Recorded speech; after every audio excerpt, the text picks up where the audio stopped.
Le garçon faible est le seul à pouvoir monter en niveau, il devient donc le plus fort avec toutes ses statistiques au maximum. Jin-Woo est le garçon populaire typique. Je plaisante. C'est un loser laid et dégoûtant qui n'a rien dans la vie. Son père est parti acheter du lait et sa mère est dans le coma. Il est donc fauché et doit nourrir sa jeune sœur grâce à ses talents de chasseur. Il y a des années, d'immenses portes sont apparues sur toute la planète, libérant divers monstres pour détruire le monde. L'humanité n'avait aucune chance de les combattre car les armes n'infligeaient aucun dommage, mais soudain, certains humains se sont dotés de pouvoirs spéciaux.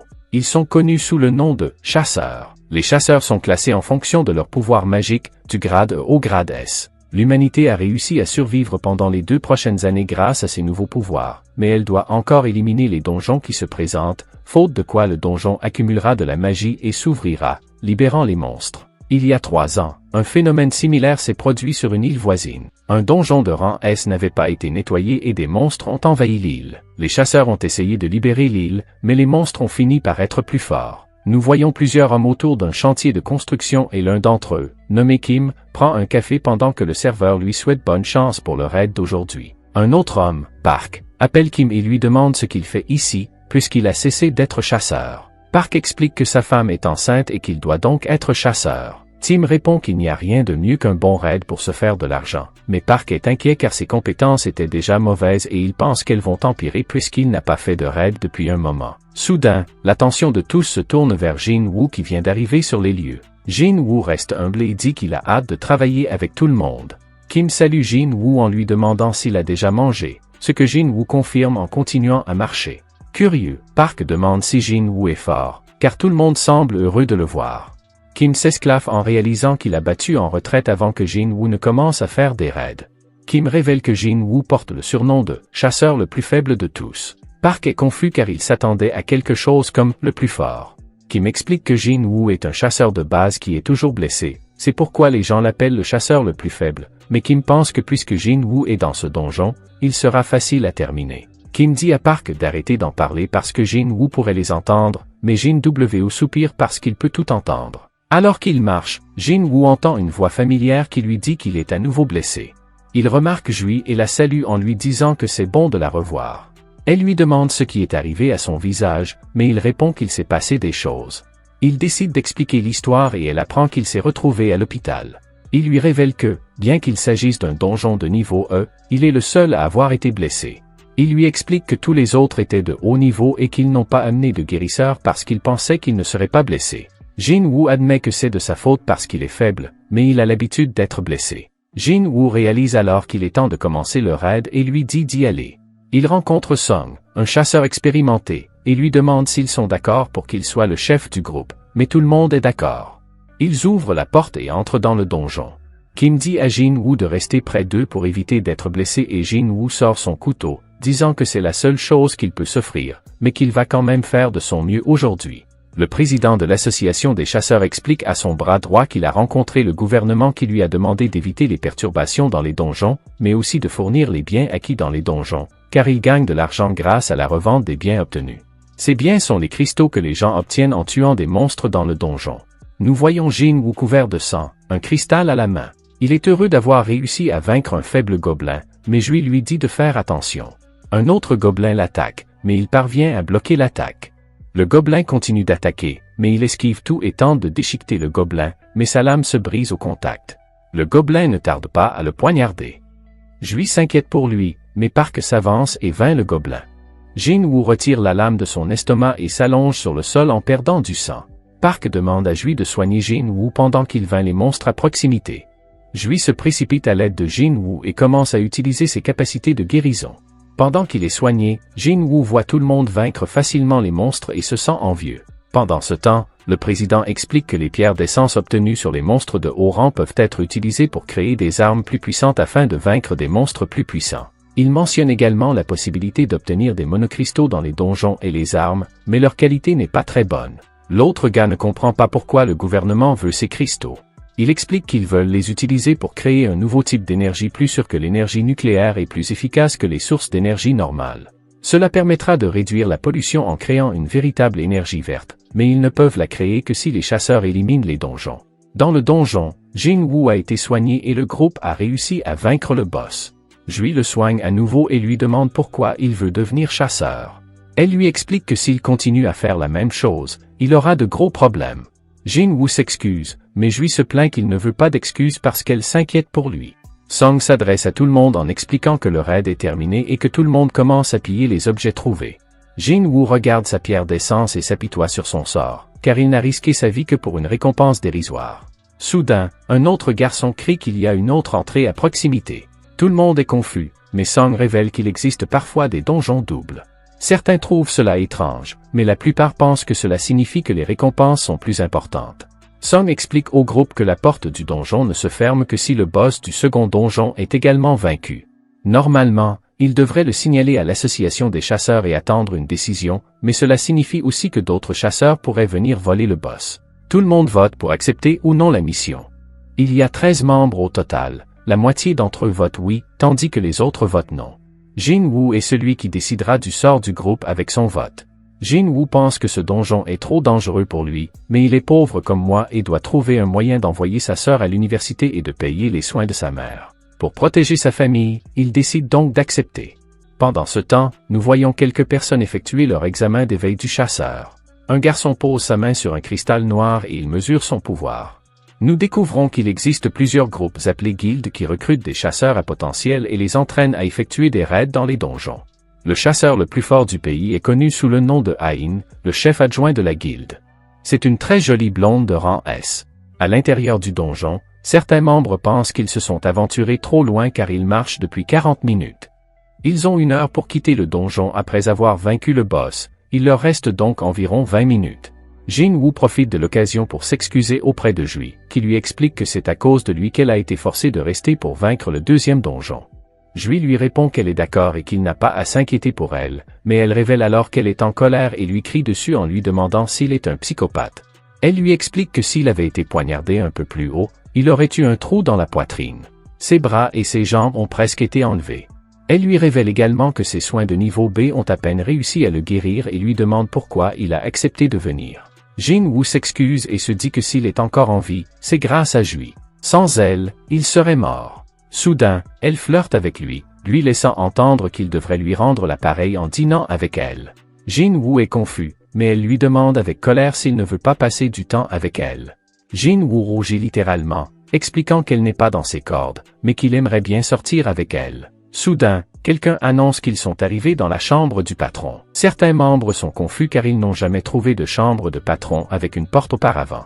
Ils trouvent cela étrange, mais Kim leur demande s'ils ont l'intention de repartir les mains vides après avoir emprunté cette voie. Il affirme qu'ils pourraient être les premiers à découvrir le nouveau donjon, donc s'ils veulent y retourner, ils le peuvent, mais il restera sur place même s'il est seul. Pendant ce temps, le garçon qui a passé son examen de chasseur regarde le président dans une vidéo où il explique brièvement comment survivre malgré leur faible rang. Pendant ce temps, les chasseurs ouvrent les portes et entrent. Les torches autour de la pièce commencent à s'allumer alors qu'ils entrent, et certains sont impressionnés parce qu'ils n'ont jamais rien vu de tel, mais ils doivent se dépêcher. Le groupe voit plusieurs statues dans la pièce et Jin-woo en remarque une autre, assise sur ce qui semble être un trône. Jin-woo pense que c'est la plus grande, mais le groupe commence à dire qu'il a l'impression d'être observé.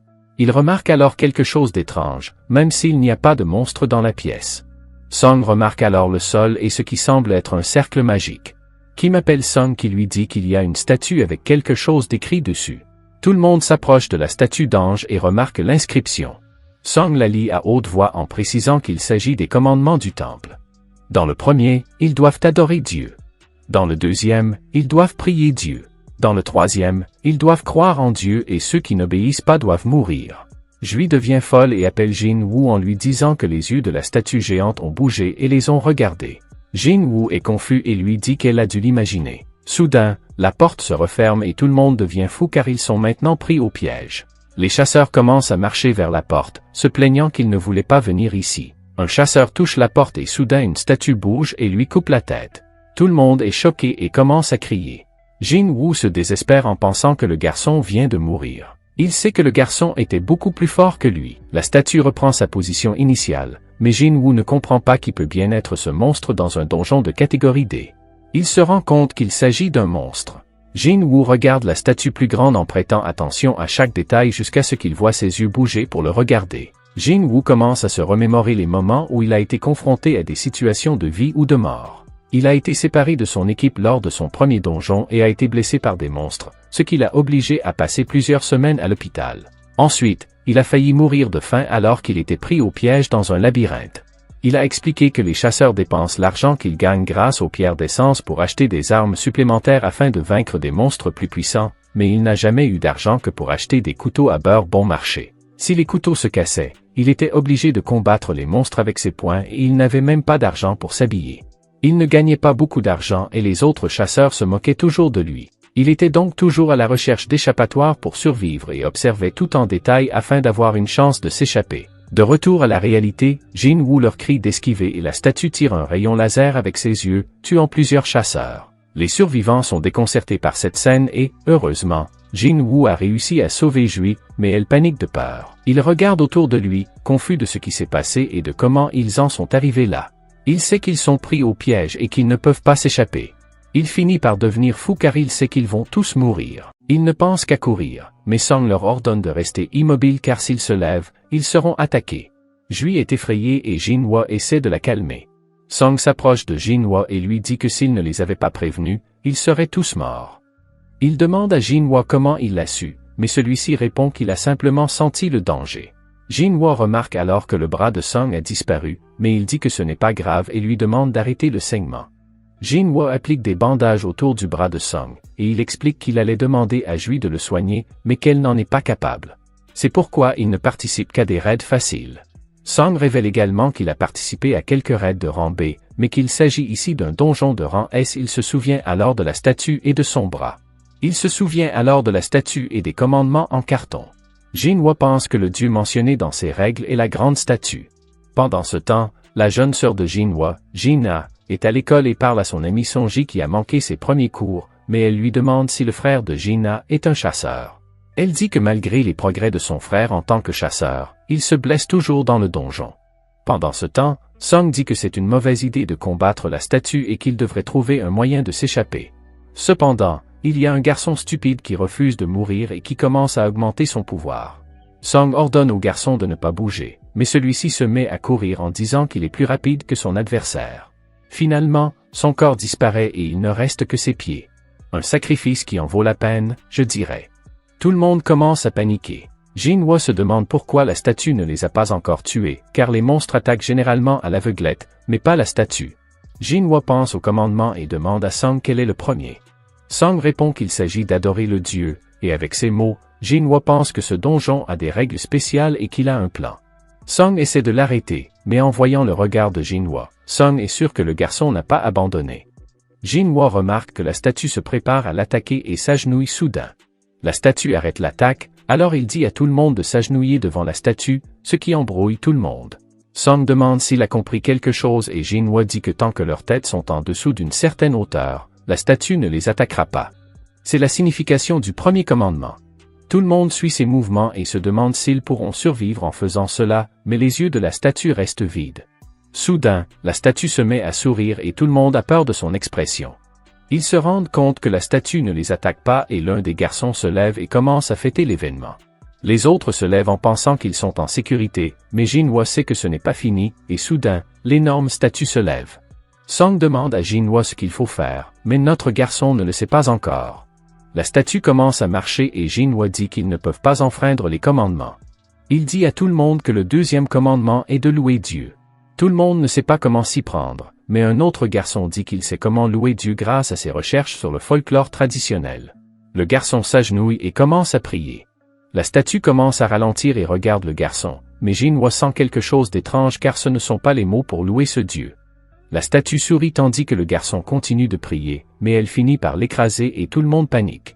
La statue continue de piétiner d'autres chasseurs, et l'un des garçons court près d'une autre statue, mais la statue bouge et le coupe en deux.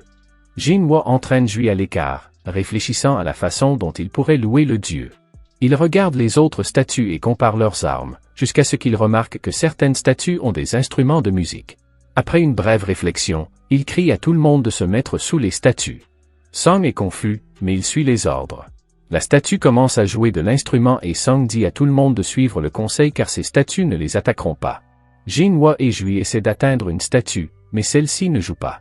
Jinhua comprend immédiatement que la statue ne joue pas parce que deux personnes ne peuvent pas se trouver sous la même statue et il ordonne à Jui de rester sous cette statue pendant qu'il va à la suivante. Elle tente de l'en empêcher, mais il s'enfuit tandis que l'énorme statue le poursuit. La statue de Jui commence à jouer de l'instrument et Jinhua trouve la statue suivante, mais il manque de se faire piétiner par l'énorme statue. Il parvient à éviter le coup et roule vers une autre statue qui a un bouclier et tente de le tuer. Jui commence à crier son nom, mais Jinhua parvient à éviter les dégâts fatals. Il rampe lentement vers la statue suivante, déterminé à ne pas abandonner. L'énorme statue s'apprête à lui marcher dessus, mais soudain, la statue vers laquelle Jinhua rampait commence à psalmodier. L'énorme statue l'a manqué de peu et Jinhua est soulagé d'avoir réussi. Il pense que c'est la réponse à la louange du dieu et l'énorme statue s'assoit sur son trône. Jui se précipite vers lui et lui demande s'il va bien. Jinhua confirme, mais en regardant vers le bas, il s'aperçoit qu'il a perdu sa jambe. Elle tente de le soigner avec son pouvoir, mais il dit qu'il va bien et elle refuse d'arrêter. Elle finit par utiliser plus de pouvoir et commence à cracher du sang. Le groupe regarde autour de lui et pense que c'est une tragédie, mais Song a perdu un bras. Certains membres qui ont voté oui lui reprochent la situation. Song s'excuse de les avoir forcés à prendre une décision et décide d'en assumer l'entière responsabilité. Jinhua observe la discussion et pense que ce n'est pas le moment de se disputer car il reste un dernier commandement. La statue bouge et un autel apparaît soudain au milieu de la pièce. Tout le monde est confus, mais Jinhua répond qu'il s'agit d'un phénomène courant dans la mythologie. La statue veut qu'il fasse un sacrifice au dieu, ce qui est le dernier commandement pour croire en Dieu. Tout le monde est choqué, mais l'un des membres révèle qu'il sait ce que cela signifie. Il prend son épée et pointe Song du doigt en disant qu'ils ont besoin d'un sacrifice et qu'il blâme Song parce que son ami a été coupé en deux. Puisque Song a dit qu'il prendrait ses responsabilités, il veut que Song se sacrifie pour toutes les vies qu'ils ont perdues. Song décide d'accepter son destin de chef et se dirige vers l'autel. Une fois près de l'autel, une flamme apparaît. Tout le monde est confus, mais Song demande à Jinhua ce qu'il doit faire. Jinhua est encore confus, pensant qu'ils n'ont pas besoin d'un sacrifice vivant. Il demande s'ils peuvent l'emmener jusqu'à l'autel pour qu'il puisse vérifier. Alors qu'il s'approche de l'autel, 3 autres flammes apparaissent. Song lui demande s'il a compris quelque chose, mais Jinhua ne sait pas quoi faire et se demande si quelqu'un viendra les sauver. Song explique que puisque ce donjon existe depuis 7 jours, l'association des chasseurs va probablement prendre des mesures avant de venir les sauver. Jinhua pense que s'ils échouent, l'énorme statue se déchaînera sur leur monde. Pendant ce temps, Gina se rend à l'hôpital pour rendre visite à sa mère. Elle lui parle de sa journée, de l'arrivée tardive de son ami et de ses projets d'avenir. Pendant ce temps, dans le donjon, Jinhua dit à Jui de venir à l'hôtel. Malgré son hésitation, ils entrent en faisant 2 pas de plus. Des flammes apparaissent soudain sur l'autel, de l'électricité est libérée et un nouvel anneau de flammes bleues apparaît.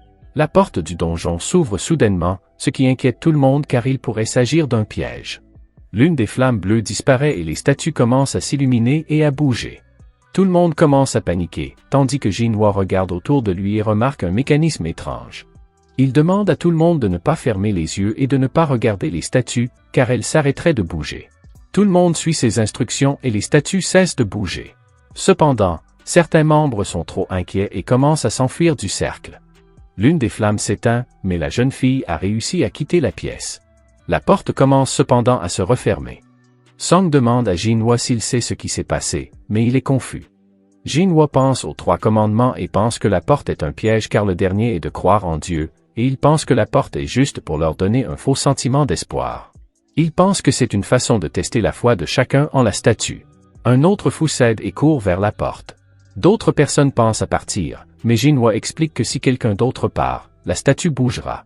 Song veut une meilleure explication, ce à quoi Jin répond qu'ils ne peuvent pas détourner leurs yeux de la statue. Il explique que si les flammes bleues s'éteignent, tout le monde pourra s'échapper, mais certains membres pensent que si les flammes s'éteignent, ils seront éliminés. Un garçon révèle qu'il ne s'attendait pas à ce que Jinhua, le chasseur le plus faible, soit le plus utile. Il le remercie de leur avoir permis de survivre, mais le garçon se met à pleurer comme un bébé et s'enfuit. Jinhua se met à pleurer, demandant pourquoi ils l'ont trahi. Il refuse d'abandonner et souhaite survivre. Song ordonne à Jui et Jinhua de s'enfuir tandis qu'il reste derrière. Song pense que tant qu'une personne reste en arrière, la porte ne se fermera pas. Mais les jambes de Jui lâchent. Jinhua dit à Song d'attraper Jui et de partir. Jui essaie de refuser mais Jinhua se met en colère et lui crie qu'il ne peut pas l'aider. Song renverse Jui parce qu'il n'y a plus de temple et l'emporte vers la sortie. Jinhua est soulagé car il est le seul à mourir. Il remarque une épée sur le sol et la ramasse. Alors que les statues continuent de marcher, il la lève en promettant qu'il emmènera l'une d'entre elles en enfer. Les statues commencent à l'attaquer, mais il parvient à esquiver. Les statues l'attaquent, lui faisant perdre un bras, suivi de plusieurs autres attaques. Jinhua crie de douleur en disant qu'il voulait devenir plus fort, mais qu'il ne pouvait pas. Après plusieurs attaques, le garçon est à peine vivant, mais il refuse d'abandonner. Les statues le poignardent à l'épaule et il se souvient de ceux qui viennent de le trahir en essayant de se justifier en mentionnant leur famille. Mais ce n'est que de l'égoïsme, car lui aussi a une famille dont il veut s'occuper. À la fin, la statue le soulève dans les airs et le jette dans l'autel. Jinhua pleure parce qu'il ne veut pas mourir et qu'il veut une dernière chance. Alors que la statue s'apprête à le tuer, la dernière flamme bleue s'éteint et un message apparaît, lui demandant s'il veut devenir joueur. Jinhua répond par l'affirmative. Soudain, il se réveille à l'hôpital, en état de choc. Il remarque qu'il a toujours son bras et tire la couverture pour vérifier s'il a sa jambe. Après confirmation, il pense qu'il a été poignardé à la poitrine mais il n'y a pas de marque. Il pense qu'il s'agit d'un rêve jusqu'à ce que quelqu'un frappe à la porte. L'homme est impressionné par le fait que Jinhua soit réveillé et se présente, Wu Zhenshul, un responsable de l'équipe de surveillance de l'association des chasseurs. Jinhua se demande ce qu'on lui veut, mais Zhenshul demande d'abord à son partenaire de faire venir le médecin. C'est alors que Jinhua apprend qu'il est resté inconscient pendant les 3 derniers jours. Il demande des nouvelles de Joe et Song, mais le médecin confirme qu'ils vont bien, même si Song a perdu son bras. En conséquence, il sera forcé de prendre sa retraite en tant que chasseur. Joe, quant à elle, est toujours traumatisée et reçoit des soins psychiatriques. Dans son cas, elle ne pourra probablement pas continuer à travailler comme chasseur.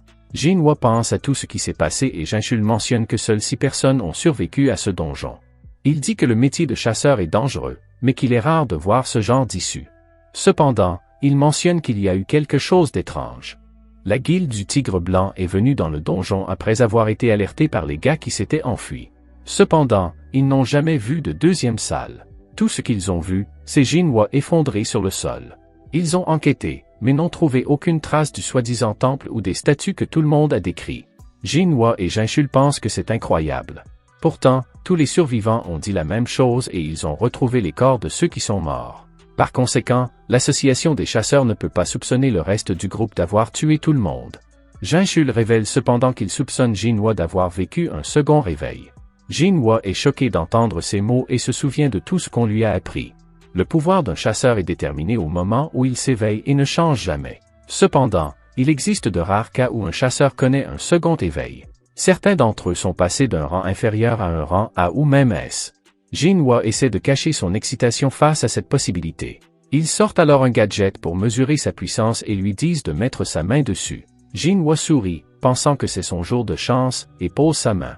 Cependant, Zhenshul pense qu'il était impossible pour Jinhua de survivre à ce type de donjon décrit parce qu'il est faible. Et comme il n'y a aucune trace de monstre, il pense que Jinhua est passé au rang A ou S. Cependant, son score est un bon gros 10. Jinhua est impatient de connaître le résultat et le rang qu'il va obtenir. Zhenshul s'excuse pour son erreur, car Jinhua est encore pire qu'un déchet.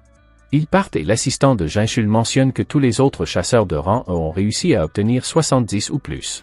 Tout en marchant, Zhenshul pense qu'ils ne peuvent pas explorer ce donjon parce qu'il a disparu. Mais il ne comprend toujours pas comment Jinhua a pu survivre. Pendant ce temps, Jinhua est dans sa chambre et s'apitoie sur son sort. Il est confus parce qu'ils ne l'ont jamais interrogé sur l'écran qui se trouve devant lui. L'écran indique qu'il a des messages non lus, et il pense qu'il est le seul à pouvoir les voir. Il clique sur l'écran, mais celui-ci ne réagit pas. Il se souvient soudain que lorsqu'il était sur le point de mourir, l'écran indiquait qu'il avait accompli la quête secrète Le Courage des Faibles. Soudain, Gina entre dans la pièce et commence à le réprimander. Elle lui dit de prendre soin de lui car cela l'inquiète. Il s'excuse et elle se plaint, mentionnant qu'il finit toujours à l'hôpital alors que les autres vont bien. Il la regarde et n'arrive pas à croire qu'il était prêt à l'abandonner. Il lui sourit, mais elle se plaint à nouveau. Si cela se reproduit, elle quittera l'école et trouvera un emploi pour qu'il puisse cesser d'être un chasseur. Il s'excuse à nouveau et lui demande si elle peut voir l'écran de la fenêtre. Elle est confuse et lui demande de quoi il parle. Il s'excuse et lui pose des questions sur les jeux. Il veut savoir comment il peut lire les messages non lus, mais elle pense qu'il est fou et qu'il devrait subir un autre examen médical. Il lui répond qu'elle avait l'habitude de jouer à des tonnes de jeux et elle abandonne, répliquant qu'il serait capable de les lire en ouvrant sa boîte de messages. Il répète ces mots et les messages s'ouvrent. Il remarque qu'il a une quête quotidienne intitulée L'entraînement musculaire est arrivé. Il réfléchit un peu et se souvient du mot joueur mentionné précédemment. Gina finit par abandonner et part. Pendant ce temps, Jinhua commence à lire tout ce qui concerne ce système. En résumé, il a été conçu pour l'aider à se développer. Cependant, s'il ne suit pas le système, il sera pénalisé. Il voit alors un écran mentionnant que les récompenses sont arrivées et s'embrouille. Il accepte alors la quête quotidienne et remarque qu'il deviendra chauve comme Saitama. Il doit faire 100 pompes, abdominaux et squats, puis courir 10 km. S'il ne les fait pas, il sera puni. Jinhua rit, mentionnant qu'il est à l'hôpital, donc c'est impossible à faire et fait une sieste. Pendant ce temps, Jinchul est dans la voiture et dit à son patron, lors d'un appel, que Jinhua est toujours une ordure. Le patron est au moins content que les monstres n'aient pas quitté le donjon et commencé à errer dans les rues. Cependant, c'est toujours aussi confus. Jinchul confirme que c'est bizarre et il décide de marquer ce cas comme quelque chose de spécial qui sera révisé à l'avenir. Dans un autre bâtiment de la guilde, le chef de la guilde demande à son membre le plus fort, Cha, de participer à un donjon de rang B en tant qu'instructeur. Elle est confuse car elle est de rang S, mais il lui explique que le raid sera un test et un entraînement pratique pour leur nouvelle recrue. Elle doute encore de ses capacités de mentor. Le chef lui répond qu'elle n'a qu'à battre les monstres comme d'habitude et que tout le monde apprendra en la regardant faire. Elle hésite, mais le gars mentionne que leur guilde est dans le top 5 du pays, mais qu'ils sont invisibles au niveau international. Il sait que leur rang ne peut pas s'améliorer, mais que leur travail d'équipe le peut. Quelques heures plus tard, une porte apparaît soudainement au milieu de la route. Les militaires s'occupent de la situation, tandis que tout le monde se demande quand les chasseurs vont se montrer. Jinhua dort toujours. Le chronomètre de la quête quotidienne s'écoule et l'avertit qu'il a échoué. Soudain, le sol se met à trembler et Jinhua se réveille. Il tombe de son lit, mais lorsqu'il ouvre les yeux, il se retrouve au milieu du désert. Il ne comprend pas ce qui se passe et pense que ce n'est qu'un rêve. Il y a un mille-pattes géant du désert qui le regarde. La fenêtre du système apparaît alors et lui demande de survivre pendant les 4 prochaines heures. Jinhua est choqué et se met à courir. Pendant ce temps, les infirmières vérifient sa chambre et remarquent qu'elle est vide. Jinhua fait de son mieux pour courir et crier pour échapper à cet énorme mille-pattes, mais d'autres apparaissent. Cela fait déjà 2 heures qu'il court. Les infirmières le cherchent, mais ne le trouvent pas. Jinhua réussit à courir pendant les 4 heures et retourne dans sa chambre. Le système l'avertit qu'il a terminé sa quête de pénalité, mais il s'effondre avant d'avoir vérifié les récompenses. Les infirmières entrent à nouveau dans sa chambre et sont choquées de le voir. Le lendemain, Jinhua renonce enfin à son statut de perdant paresseux et se lève du lit. Il dit à sa sœur au téléphone qu'il sera bientôt libéré. Après avoir raccroché, il se lève et commence sa quête. Quelques jours plus tard, Joe reçoit un appel l'invitant à rejoindre un donjon de rang D. Elle pense à refuser et s'excuse en disant qu'elle n'est pas d'accord. L'homme au téléphone mentionne alors que Jinhua s'est déjà réveillé et elle décide de lui rendre visite. Elle entend les infirmières se plaindre du fait que Jinhua court et fait de l'exercice. Elle se plaignent que les chasseurs sont censés guérir plus vite que les gens normaux, mais elle pense qu'il est fou de faire cela. Joe regarde par la fenêtre et voit Jinhua courir. Il fait une petite pause et parle de la situation. Cela fait 4 jours que le système de fenêtre est apparu. Chaque fois qu'il accomplit la quête, il obtient 3 types de récompenses. Il accepte une guérison complète et revient à la normale comme s'il n'avait jamais fait d'exercice. L'autre récompense est constituée de 3 points qu'il peut attribuer à la capacité de son choix. Il les ajoute à sa force et commence à se sentir plus fort. Il parle ensuite des écrans de compétences et d'inventaire, mais il trouve toujours cela assez étrange. Il pense que c'est comme un jeu, mais tout le monde le prend pour un fou. De retour dans sa chambre, Jinhua décide d'ouvrir sa dernière récompense, la boîte à butin aléatoire. Cette fois, il obtient une clé. Il est confus car il a toujours reçu des stylos ou des bandages. Le système révèle qu'il peut l'utiliser pour entrer dans un donjon d'instance à un endroit spécifique. Il n'y comprend rien, mais pense qu'il s'agit d'une sorte d'événement qui l'aidera à devenir plus fort. Pendant ce temps, personne n'a attaqué le donjon qui est apparu au milieu de la route. Les nouvelles révèlent les endroits où de nouvelles portes sont apparues, et tout le monde doit donc s'attendre à des ralentissements de la circulation. Jinhua en profite pour rendre visite à sa mère dans l'autre hôpital. Il y a 4 ans, elle s'est soudainement effondrée devant lui. Il s'avère qu'elle souffre maintenant de la maladie du sommeil éternel. Il s'agit d'une nouvelle maladie apparue lorsque les portes des donjons sont apparues dans le monde. Elle ne touche qu'une personne sur plusieurs dizaines de milliers. En bref, cette maladie n'apparaît que lorsque la personne est exposée au mana pendant plusieurs années, et il n'y a pas de remède. Jinhua retourne dans sa chambre pour faire des pompes tout en se souvenant de l'époque où il essayait d'avoir un travail normal. Il était lent, faible, quand soudain il est devenu plus facile. En fait, il s'est réveillé en tant que chasseur. Il pensait que c'était son jour de chance, car il pouvait aller dans les donjons et payer pour le maintien en vie de sa mère. Sa sœur pensait que c'était dangereux, mais il lui a dit de lui faire confiance. Mais à la fin, même les gobelins les plus faibles ont réussi à le battre. Tout le monde a dû le sauver et se plaindre de ses compétences. Ils ont même dit que s'il n'aidait pas le raid, sa part serait réduite. Cependant, Jinhua a simplement souri et s'est excusé. Mais maintenant, s'il met tous ses points de capacité dans la force, il pourra devenir fort. Il décide de vérifier la clé du donjon d'instance et se rend à une station. Il a confiance en son équipement et en sa capacité à courir si nécessaire. Il sort la clé et soudain, un cadenas apparaît. Il l'insère et un donjon apparaît de nulle part. Il entre dans le portail et voit l'alerte système. Soudain, la sortie du donjon est bloquée. Jinhua voit alors des gens normaux quitter la station et réalise qu'il s'agit d'une autre dimension. Il pense que c'est une catastrophe parce qu'il ne peut pas s'enfuir, mais le système lui explique qu'il ne peut partir qu'en battant le boss ou en utilisant une pierre de téléportation. Il est confus, mais il sait qu'il doit vaincre ce donjon. Il doute encore de lui, après tout il n'a pas pu vaincre les monstres les plus faibles. Comment serait-il capable de faire un raid en solo dans ce donjon? Il regarde son couteau et sait qu'il n'a pas le choix. Il descend les escaliers et explore le donjon. Soudain, 3 gobelins apparaissent devant lui. Il a peur et se souvient que la dernière fois qu'il a rencontré un gobelin, il a été poignardé. Les monstres attaquent mais il parvient à esquiver et à parer. Il n'est pas encore très doué pour le combat et manque de se faire éliminer. Il réussit à rouler comme un chien de Dieu et à éviter le coup suivant. Il se précipite alors vers l'avant et poignarde le gobelin. Les 2 autres tentent de l'attaquer par derrière, mais il esquive et tue les 2 autres. Il se rend compte qu'il est devenu plus fort, mais un loup apparaît derrière lui. Le loup s'élance vers lui et il tente de le bloquer, mais son couteau à beurre bon marché se brise à nouveau. Il remarque que le loup a une mâchoire de repas et sait qu'il est bien plus fort que les gobelins. Il veut courir, mais ses jambes tremblent. Il commence à paniquer et pense qu'il a été traumatisé par le dernier donjon. Le loup lui fonce dessus et parvient à lui griffer le visage. Jinhua se rend compte qu'il n'a pas de guérisseur, s'il meurt ici, il est mort. Le loup se remet à courir et se jette sur lui, mais celui-ci parvient à esquiver avec agilité.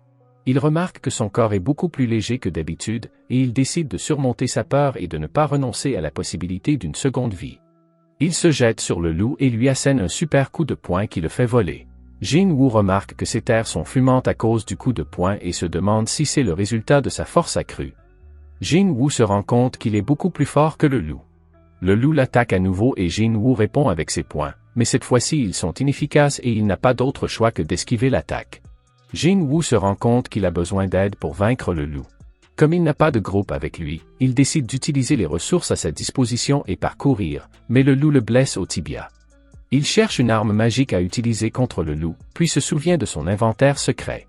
Il l'ouvre et en sort une épée magique. Alors que le loup s'élance à nouveau sur lui, il le coupe en 2. Un écran de notification apparaît, lui indiquant qu'il a vaincu le loup et qu'il est monté en niveau. Jinhua se demande comment l'épée s'est retrouvée dans son inventaire, car elle coûte trop cher et il sait qu'il ne peut pas se l'offrir. Pour l'instant, il décide de ne pas s'en préoccuper. Ses blessures guérissent et il se rend compte que son corps ne lui fait plus mal.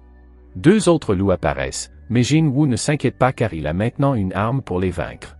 Il essaie de soulever l'épée plantée dans le sol, mais il n'y parvient pas. Le garçon commence à paniquer alors que les loups se rapprochent encore plus.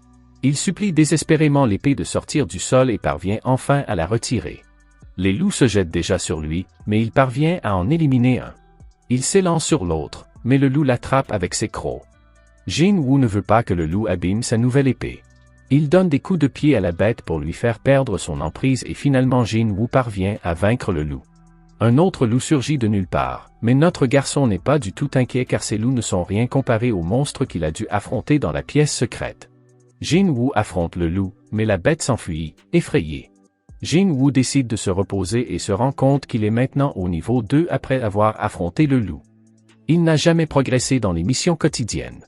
Ses blessures guérissent et il remarque que ses statistiques ont toutes augmenté d'1 point, pour un total de 5 points. Il se demande de combien sa force va augmenter avec chaque point ajouté à ses statistiques. Il ne sait pas comment ses statistiques d'intelligence et de perception ont été quantifiées, mais il sait que sa force augmente avec chaque point ajouté. Il se rend compte qu'il peut devenir plus fort, mais il ne veut pas se laisser emporter par la victoire sur 5 petits monstres.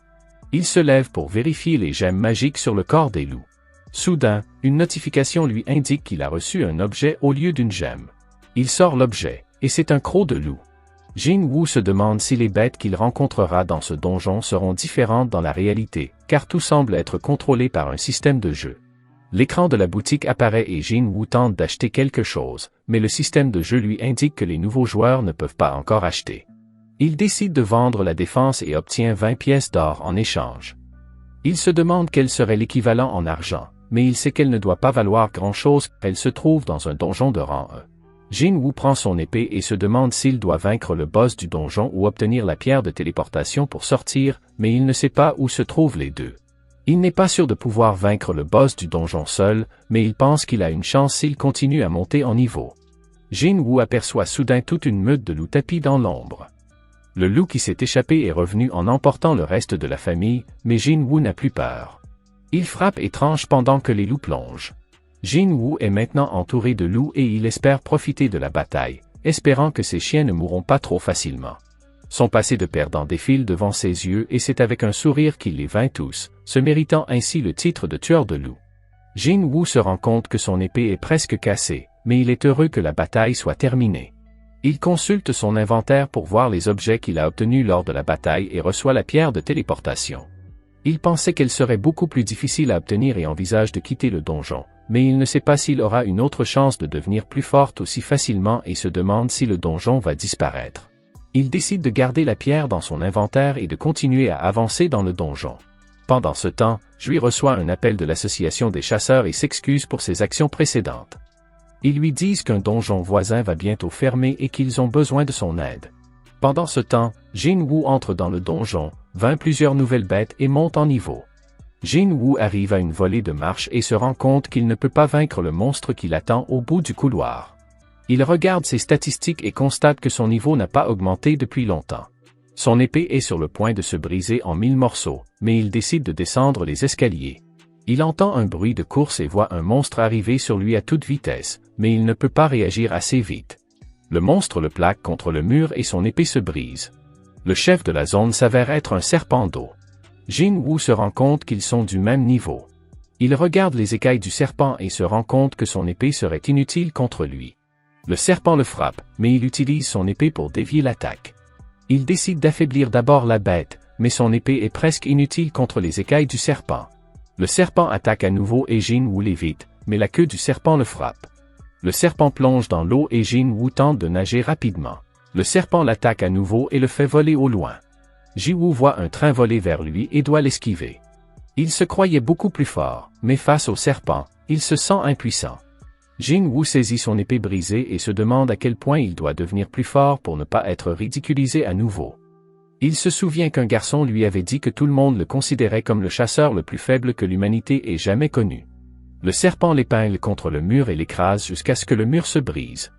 Jin-Woo sait que ce surnom lui a été donné parce qu'il est pathétique et faible. Jin-Woo ne veut plus qu'on se moque de lui et il veut devenir fort. C'est pourquoi il est entré dans le donjon. Furieux, il attrape le serpent et tente de ramper sur son corps, mais le serpent le renverse à nouveau. Jin-Woo jure de ne pas abandonner et une aura bleue l'enveloppe. Ses cheveux commencent à se dresser et le serpent l'attaque, mais il le bloque en le blessant. Il sent qu'il ne donne pas assez et tente de s'engager. Comparé au dieu de la pièce précédente, le serpent n'est rien. Jin-Woo saute en l'air et plonge son épée dans les écailles du serpent.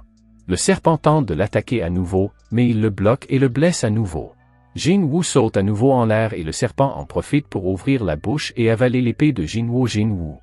Jin-Woo s'accroche au serpent et utilise sa force pour écraser les écailles du serpent. Jin-Woo continue à serrer le cou du serpent de toutes ses forces et finit par le tuer. Après la bataille, il monte en niveau et un sourire apparaît sur son visage lorsqu'il se rend compte qu'il est devenu plus fort. Il reçoit en récompense une dague plus puissante que son épée précédente, avec des effets de paralysie et d'hémorragie. Il reçoit également une fiole de venin de serpent. Il reçoit une notification l'informant que le donjon sera réinitialisé puisqu'il a vaincu le boss et que la station revient à son état normal. Jin-Woo sort, mais ne voit personne. Un soldat s'approche de lui, lui demandant pourquoi il traîne dans la station et s'il a entendu l'annonce. Il voit l'épée de Jin-Woo et comprend qu'il s'agit d'un chasseur. Jin Woo suit l'homme en se demandant ce qui s'est passé et le soldat l'informe sur le donjon. Il lui demande si des monstres sont sortis et le soldat lui répond que la plupart des monstres ont été vaincus, à l'exception d'une bête magique géante. Jin Woo apprend qu'un golem magique géant combat les chasseurs, mais qu'ils ne sont pas assez forts. Jin Woo se rend compte que les chasseurs présents ne travaillent pas en équipe et que la plupart d'entre eux sont de rang inférieur. La guérisseuse de rang B est Jae, mais elle n'est d'aucune aide car elle est assommée. Elle tente de créer un cercle de guérison, mais elle perd sa concentration. Jin Woo n'a plus peur, car il combat un monstre de rang D, inférieur à celui qu'il vient d'affronter. Jin Woo sait qu'il peut vaincre le monstre à condition de briser sa défense et il décide de lui asséner son coup le plus puissant. Il lance son épée avec une force phénoménale pour briser la défense du golem et les chasseurs profitent de l'occasion pour vaincre la créature. Ils se demandent comment ils ont pu vaincre le golem alors que leurs attaques étaient inefficaces une seconde plus tôt. Un chevalier regarde l'épée de Jin Woo, se demandant comment elle a pu vaincre le golem. Il demande au soldat qui a amené Jin Woo qui a vaincu le golem. Mais Jin Woo a disparu. Jin Woo a l'air beaucoup plus fort maintenant, mais il ne pensait pas pouvoir briser la défense du monstre en un seul coup et il pense que la vie du golem était déjà basse avant qu'il ne le frappe. Alors qu'il s'éloigne, Jui le remarque. Les infirmières de l'hôpital de Jin Woo bavardent sur la beauté du corps du garçon, et les filles sont toujours surprises lorsqu'il se déshabille, car le garçon s'est tellement amélioré depuis son arrivée à l'hôpital.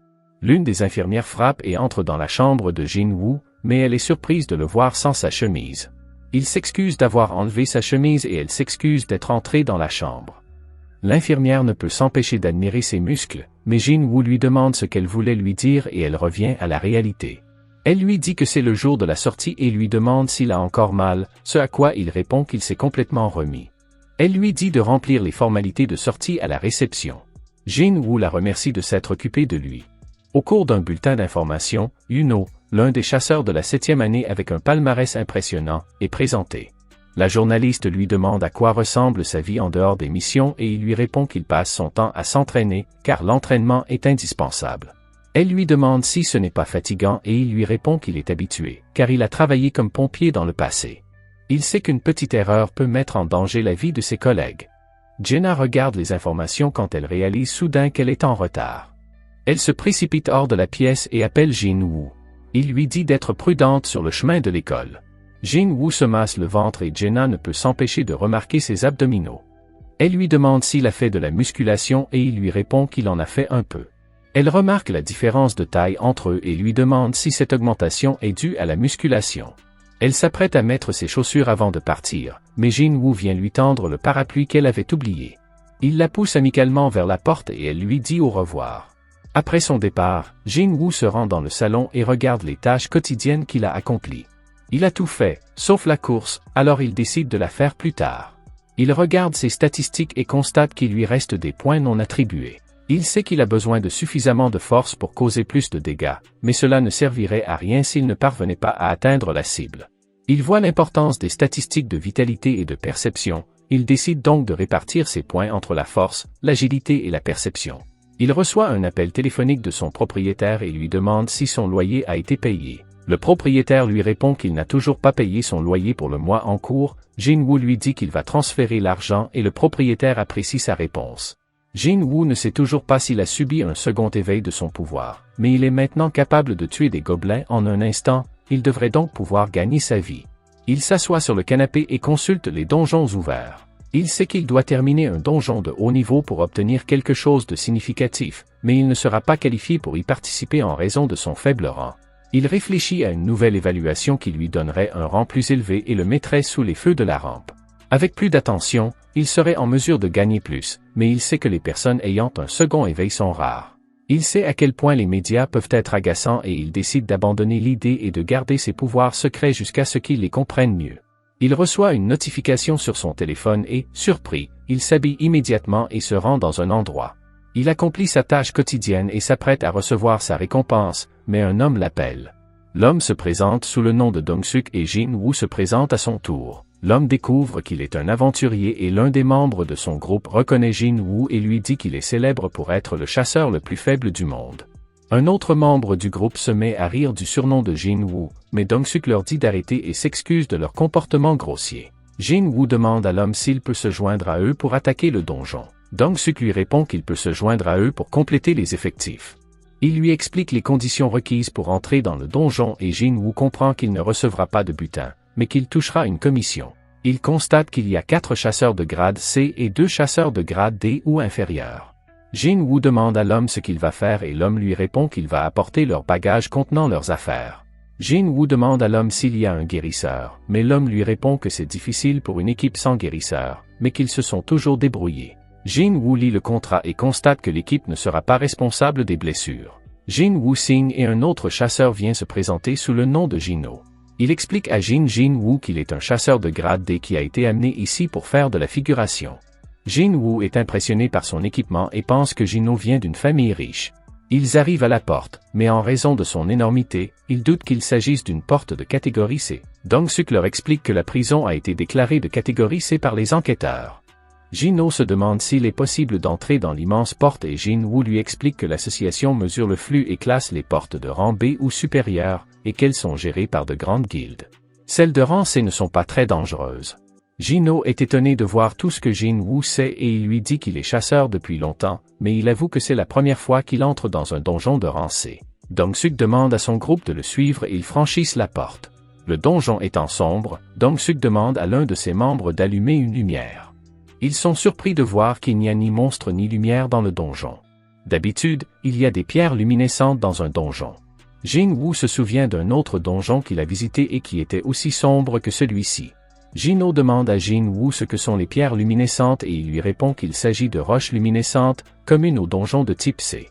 Il lui explique qu'on les trouve au sol ou au plafond des grottes et qu'elles émettent de la lumière. Jin-oh est déconcerté par le grand nombre de pierres et de gemmes associées au donjon, mais Jin-woo lui dit qu'il s'y habituera. Ils entrent dans la grotte, mais il n'y a toujours rien en vue. Jin-oh demande à Jin-woo s'il peut y avoir un donjon sans monstres et Jin-woo lui dit de se taire. Il entend les monstres autour de lui. Dong-suk dit à son groupe de se préparer au combat. Jin-woo est surpris que tous les monstres se déplacent ensemble et se précipitent vers n'importe quelle source de lumière. Il leur explique qu'il s'agit d'une bête magique ressemblant à un insecte. Les membres du groupe ne sont pas heureux d'affronter les insectes. Ils observent les différents trous en essayant de prédire d'où les insectes vont attaquer. Tout le monde se sent mal à l'aise lorsque le bruit des insectes se rapproche. Jin-woo écoute les insectes et les sent dans un trou au-dessus d'eux. Un insecte ouvre le trou et Dong-suk leur dit qu'il va attirer les insectes pendant que les autres les attaquent. Jin-oh dit à Jin-woo de rester à ses côtés pour qu'il soit protégé. Dong-suk utilise ses talents de provocation pour attirer tous les insectes vers lui et les autres membres attaquent les insectes. Jin-oh veut participer à l'action, mais ils lui disent de ne pas bouger. L'un des membres utilise son attaque la plus puissante pour faire tomber de nombreux insectes et le groupe avance. Jin-woo est impressionné par leur travail d'équipe, mais il est frustré de voir que tous les insectes ont été vaincus. Dong-suk demande à Jin-woo comment il a pu prédire la provenance des insectes. Jin-woo lui répond que c'est grâce à son intuition.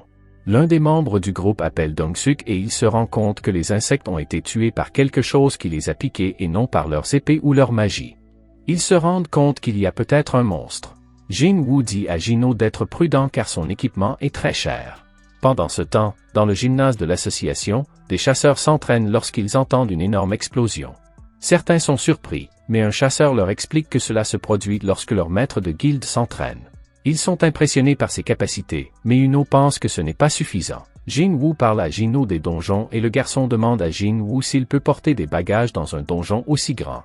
Jin-woo lui répond qu'il n'a aucun problème à gagner plus d'argent sans se battre, mais il se méfie car l'affaire est trop belle pour être vraie. Le fait que le groupe n'ait pas de guérisseur le met toujours mal à l'aise. Ils trouvent d'autres insectes à moitié morts et sont encore plus méfiants. Ils pensent que le boss du donjon est proche. Ils sont sur le point d'avancer et Dong-suk demande aux membres de son groupe d'éclairer la grotte. Ils avancent en coupant à travers les toiles d'araignée et en pensant que la salle du boss est devant eux. Ils trouvent de nombreux cristaux qui pourraient les rendre millionnaires. Chacun fantasme sur l'usage qu'il fera de sa nouvelle richesse. Jin-oh regarde le contrat de Jin-woo et dit à Dong-suk que Jin-woo devrait prendre quelques cristaux car ils ne sont pas considérés comme du butin. Dong-suk dit à Jin-woo qu'il aura sa part dès qu'ils auront vaincu le boss du donjon. Ils doivent déplacer les cristaux avant de vaincre le boss car la porte du donjon se fermera. Ils décident de profiter de l'occasion car le chef est endormi. Dong-suk demande les outils, mais ils disent au patron qu'ils les ont laissés dans leur véhicule. Dong-suk demande à Jin-oh et Jin-woo de rester en arrière pendant qu'ils vont chercher les outils pour déplacer les cristaux. Jin-Oh est mal à l'aise, mais Dong-Suk le rassure qu'ils sont en sécurité car le patron dort. Bien que le donjon soit de niveau C, il faut 8 personnes pour le terminer. Jin-Woo se souvient que Dong-Suk avait dit qu'il terminait toujours les donjons avec 6 membres. Il se demande pourquoi ils ne comblent pas leur déficit en nombre. Alors qu'il quitte la pièce, Dong-Suk demande à l'un de ses membres de sceller la pièce et Jin-Oh réalise qu'il a été trahi. Jin-Woo se souvient que son ami lui avait dit que des gens faisaient de telles choses et s'en sortaient facilement parce qu'il n'y avait pas de surveillance dans le donjon. Jin-Oh tente de percer le mur, mais le chef du donjon se réveille et s'approche d'eux. Jin-Woo se sent presque impuissant, mais il se souvient de sa rencontre avec Dieu et reprend confiance. Il dit à Jin-Oh de s'éloigner car il va vaincre le monstre. Jin-Woo sort son épée de son inventaire et s'avance pour faire face au boss. Un garçon lui demande pourquoi il complique le processus d'éradication de Jin-Woo et Jin-Oh. Dong-Suk lui répond qu'il risque de réveiller l'araignée et que cela les empêchera d'obtenir les cristaux. Il est convaincu qu'un chasseur de niveau E et un chasseur de niveau D ne peuvent pas vaincre l'araignée. Il décide d'attendre que l'araignée les dévore et s'endorme pour s'introduire dans la pièce et prendre les cristaux. Les chasseurs se demandent s'ils vont devoir ouvrir à nouveau le seau, mais Dong-Suk affirme que cela réveillera l'araignée. Il a repéré des chemins au-dessus de la grotte qui peuvent être empruntés par l'un de ses chasseurs. Quelqu'un demande ce qu'ils feront si l'araignée ne s'endort pas et Dong-Suk leur dit qu'ils devront l'abattre. Dans ce cas, ils décident de récupérer l'équipement coûteux de Jin-Oh s'ils ne parviennent pas à obtenir les cristaux. Puisque son équipement est si précieux, ils décident de rechercher la famille de Jin-Oh afin de pouvoir assister aux funérailles lorsque la famille s'organisera. Yuan pense que l'araignée sera encore plus en colère lorsqu'elle entendra qu'ils ont fermé la route. Dong-Suk lui demande s'il pense pouvoir vaincre l'araignée tout seul, mais le garçon avoue qu'il ne le peut pas. Dong-Suk lui dit qu'il ne doit pas sous-estimer l'araignée et que Jin-Woo et Jin-Oh ne peuvent pas quitter la grotte en vie. Pendant ce temps, Jin-Woo se prépare à affronter l'araignée géante, mais Jin-Oh tente de le dissuader. Il sait que seul un chasseur de grade B ou de rang supérieur peut vaincre un monstre de grade C et il dit à Jin-Woo qu'il vaut mieux trouver un moyen de sortir de la grotte. Bien que Jin-Woo ait atteint son 2e éveil et qu'il ait gagné en niveau, il ne peut s'empêcher de penser que Jin-Oh a raison. Même s'il a réussi à vaincre le serpent d'eau, il se sent trop faible pour affronter un monstre de rang C. Il sait que l'araignée est bien plus puissante que lui. Il sait que l'araignée est bien plus forte que le serpent et le golem qu'il a vaincu, mais il ne ressent aucune pression qui l'effraie. Il est enfin assez fort pour ne pas ressentir la pression d'un monstre de rang C. Il est persuadé de pouvoir vaincre un monstre de rang C. Jin-Woo sourit avec appétit à l'idée du combat et se précipite vers l'araignée. Jin-Oh est surpris, mais Jin-Woo est en mode chasseur et l'araignée géante est sa proie.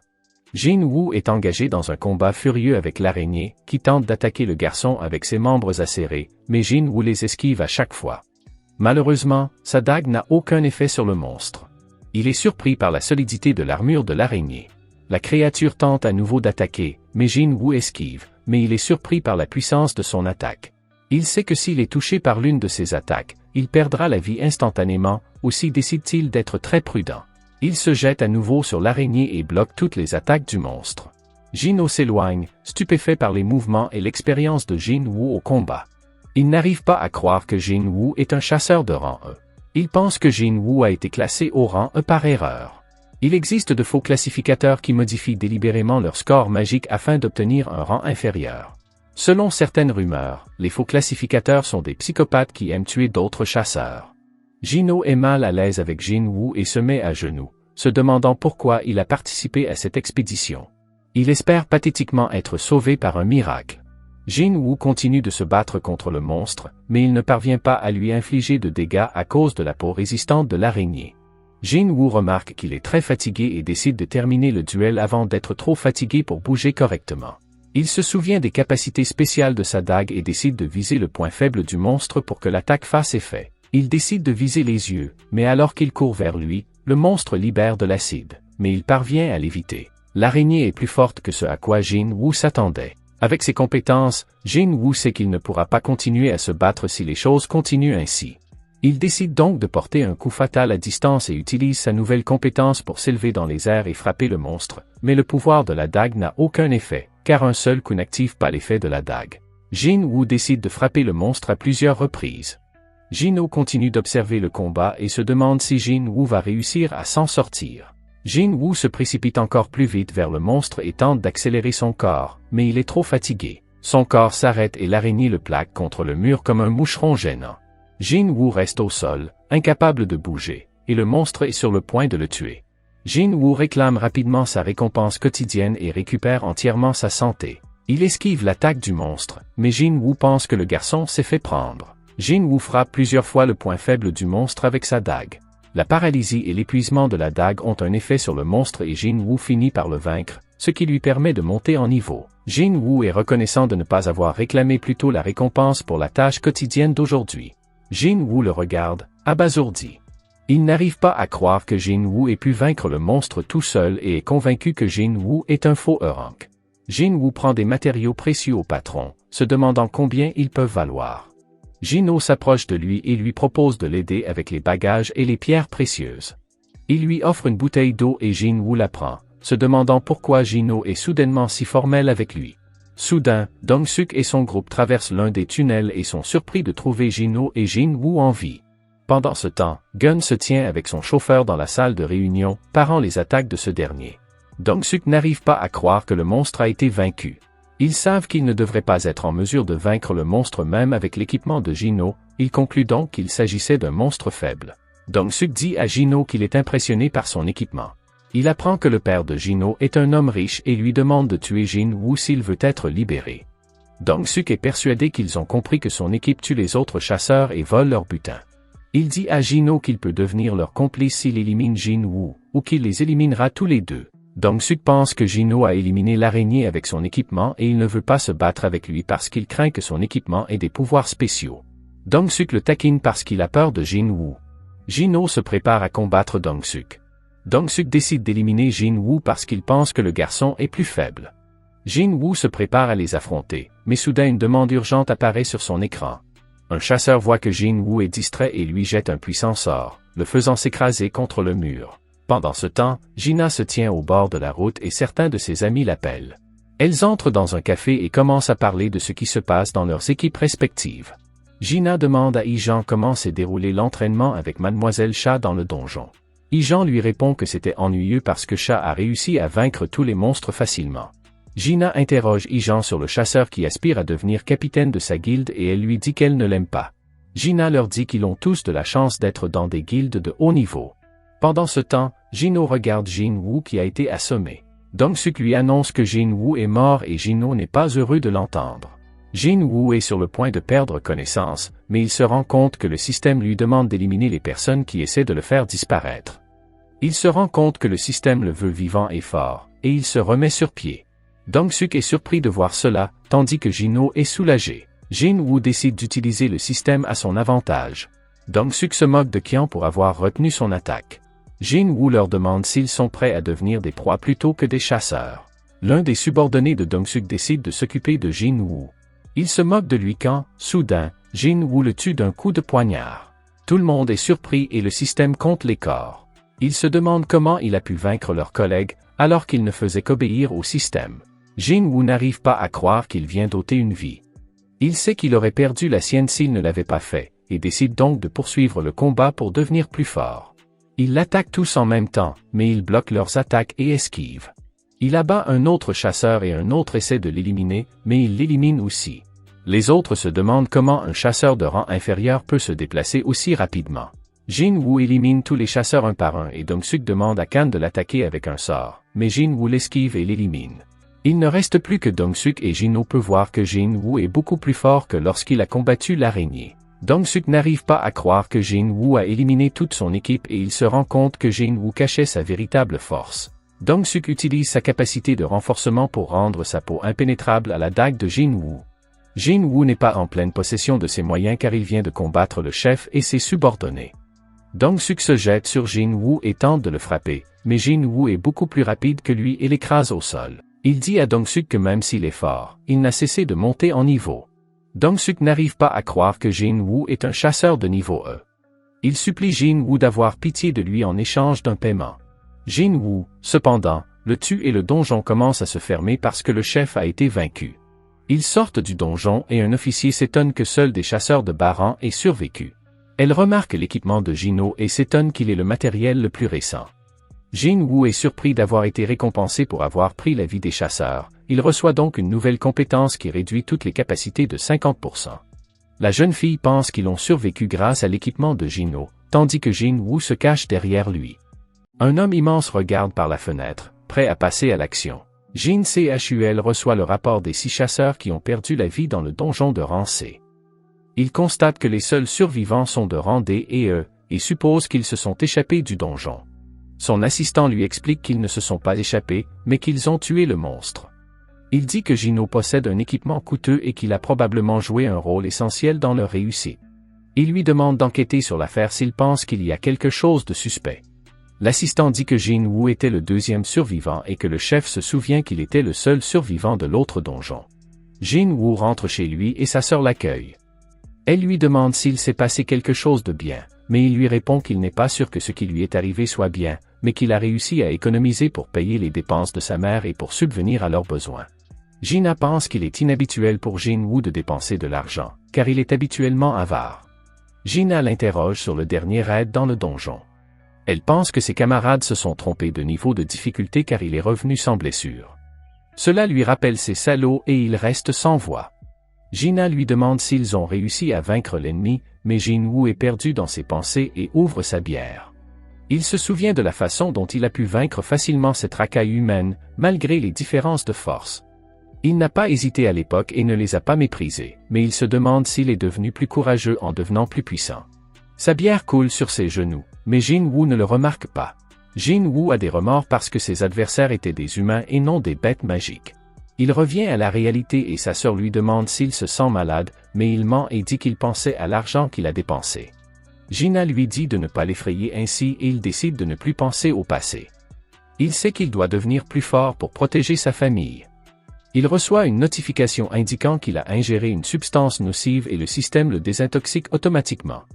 Jin Woo se rend dans sa chambre et boit une gorgée de bière, mais le système élimine l'alcool de son corps et il se rend compte qu'il ne peut plus s'enivrer. Soudain, il reçoit la récompense de sa mission secondaire qui lui confère santé et longévité. Il sait qu'il s'agit de la récompense du double donjon et il comprend maintenant pourquoi son corps est capable d'éliminer les toxines automatiquement. Jin Woo s'endort, mais on frappe à la porte pour le réveiller et Gina entre dans la pièce en lui disant qu'un certain Jin-Oh a appelé.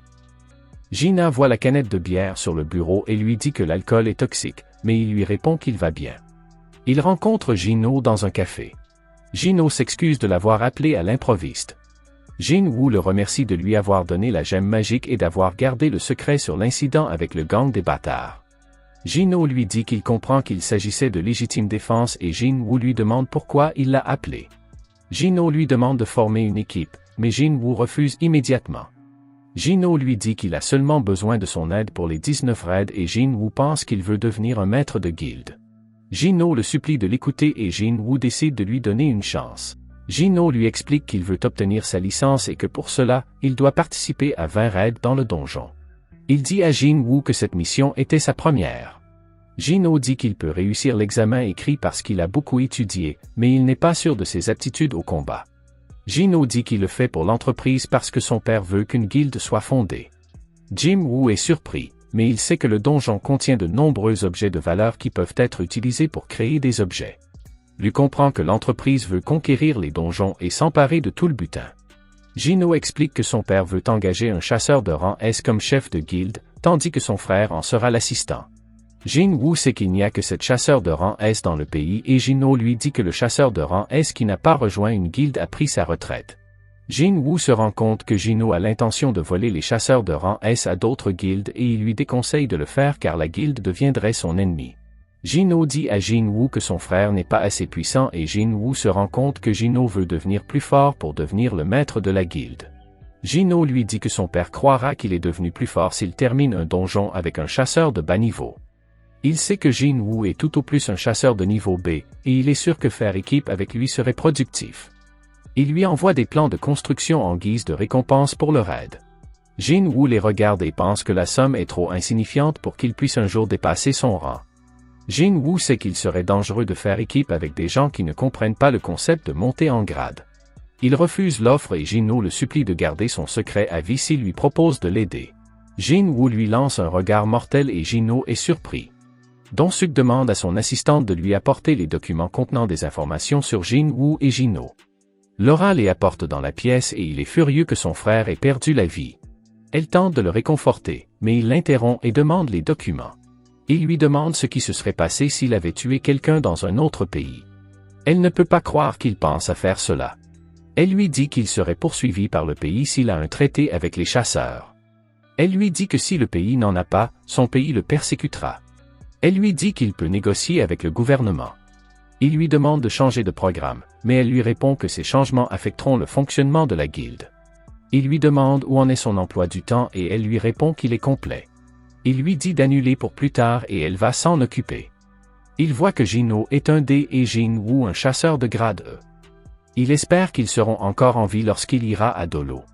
Pendant ce temps, Jin-Woo sort pour sa routine matinale et Gina le rejoint. Il est surpris qu'elle ait décidé de s'entraîner aujourd'hui et elle lui dit que le fait d'étudier tout le temps lui sera préjudiciable. Il pense qu'elle s'entraîne parce qu'elle a mangé trop de poulet. Jin-Woo lui demande soudain ce qu'elle ferait avec 30 milliards de dollars. Elle lui répond qu'elle s'occuperait des factures médicales de sa mère et qu'elle paierait ses frais d'inscription à l'université. Il lui demande ce qu'elle ferait du reste et elle lui répond qu'elle l'économiserait. Jin-Woo obtient sa réponse et lui dit de continuer sur sa lancée et la laisse dans la poussière. Jin-Woo regarde ses missions quotidiennes et voit qu'elle continue à compter lorsqu'elle passe la cible. Il fait d'autres ponts pour confirmer et décide de voir jusqu'où il peut aller. Gina le rattrape enfin, mais il lui dit qu'il fait un autre tour et elle est stupéfaite. Il accepte sa récompense pour la mission secrète et le système lui donne une série de boîtes à choisir comme récompense. Il choisit une boîte bénite et celle-ci apparaît sur sa main, d'où sort un soleil miniature qui se transforme en clé. Le système lui indique où se trouve le donjon et il voit qu'il peut obtenir les ingrédients de l'élixir de vitalité qui peut guérir toutes les maladies. Il va voir sa mère et décide de terminer le donjon pour obtenir l'élixir de vie. Jin-Woo ouvre la porte et il sait qu'il y aura des bêtes puissantes dans le donjon. Il se demande s'il est capable d'affronter de telles bêtes, mais il décide tout de même d'entrer et est un peu effrayé à leur vue. Mais il n'est pas trop inquiet car il a une pierre de téléportation qu'il peut utiliser pour sortir du donjon si les choses tournent mal. Un monstre à 3 têtes appelé Cerbère apparaît soudain, mais Jin-Woo sait qu'il ne peut pas abandonner car il doit devenir plus fort et continuer à monter en niveau. Il se précipite sur le chien de l'enfer et utilise ses compétences pour être plus rapide et poignarder le monstre à plusieurs reprises, mais la bête ne subit aucun dommage. Toutes ses attaques sont inoffensives pour le monstre. Il décide alors d'utiliser sa compétence d'assassin, mais celle-ci est annulée par la bête. Le monstre l'attaque, mais il esquive et poignarde l'une de ses têtes. Jin-Woo active ensuite la paralysie de la dague pour frapper le monstre, mais la bête l'annule. Le monstre l'attaque à nouveau, mais cette fois, Jin-Woo n'esquive pas. Le monstre enfonce ses dents dans ses bras et Jin-Woo hurle de douleur. Alors qu'il perd une partie de ses HP, le monstre le fait tomber au sol et Jin-Woo est choqué de voir qu'il a perdu un tiers de ses points de vie. Le monstre s'apprête à l'écraser, mais Jin-Woo utilise sa compétence de rage pour doubler toutes ses capacités pendant 3 minutes. Le monstre frappe Jin-Woo avec sa patte. Jin-Woo n'a pas le choix et il poignarde l'œil du monstre, mais le système lui indique que le monstre ne ressent plus de douleur. Le monstre lance une série d'attaques qui réduisent de moitié la santé de Jin-Woo. Alors que ses points de vie tombent à 30% et que sa capacité de volonté entre en jeu, il bénéficie d'une réduction de 50% des dégâts. Jin-Woo décide de tenir 3 minutes pour laisser la capacité du monstre s'épuiser. Il s'apprête à utiliser la pierre de téléportation, mais le monstre l'attaque soudainement. Il se demande comment il va survivre et décide d'aller faire du shopping pendant que le monstre le cherche. Jin-Woo prend 3 bouteilles d'une potion de guérison esquive, mais chaque bouteille ne restaure que 100 points de vie. Il voit du venin de serpent dans son inventaire et décide de le prendre. Comme il est immunisé contre les toxines, le poison lui permet de réduire les dégâts physiques de 20%. Le monstre le trouve et l'attaque, mais Jin-Woo n'abandonne pas. La capacité du monstre se termine et Jin-Woo en profite pour lancer un maximum d'attaques, mais le monstre n'est pas blessé. La bête attaque Jin-Woo et lui plante ses dents.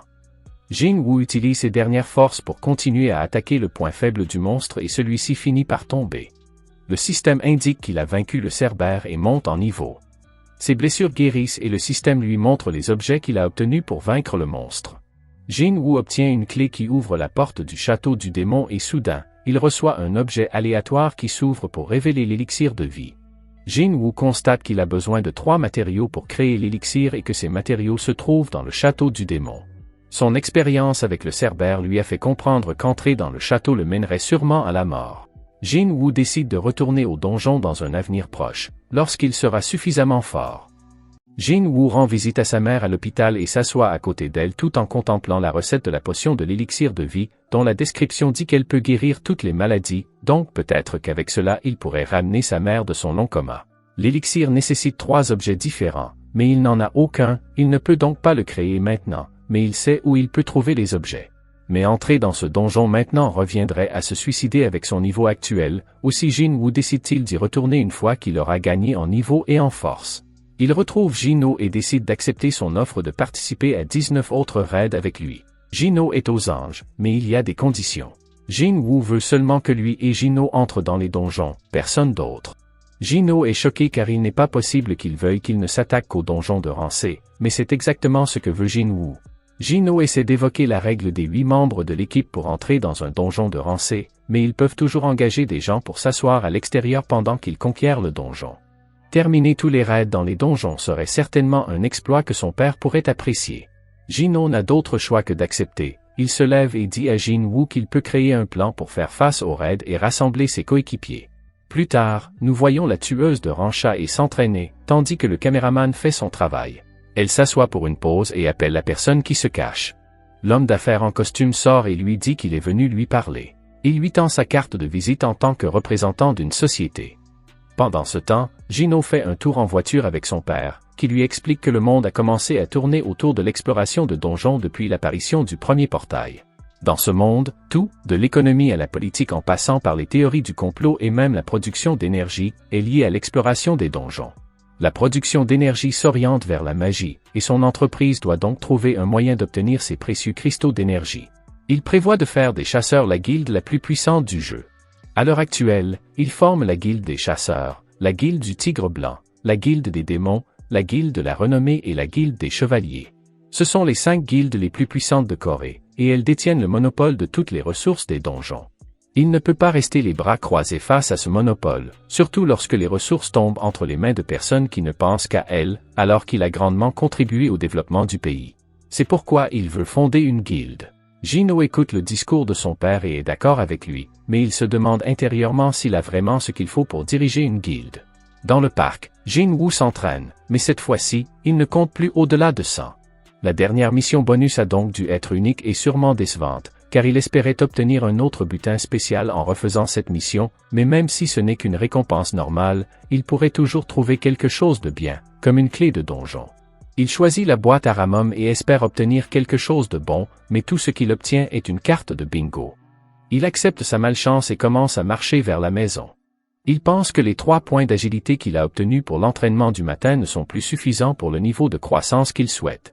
Juste à ce moment-là, Jin-Woo reçoit une notification sur son téléphone de la part de l'association des chasseurs, l'informant qu'ils sont en route pour Strike Force pour un donjon récemment apparu. Il n'est pas très enthousiaste à l'idée, car cela signifierait qu'il ne pourra pas se battre au mieux de ses capacités, puisqu'il ne sera pas seul.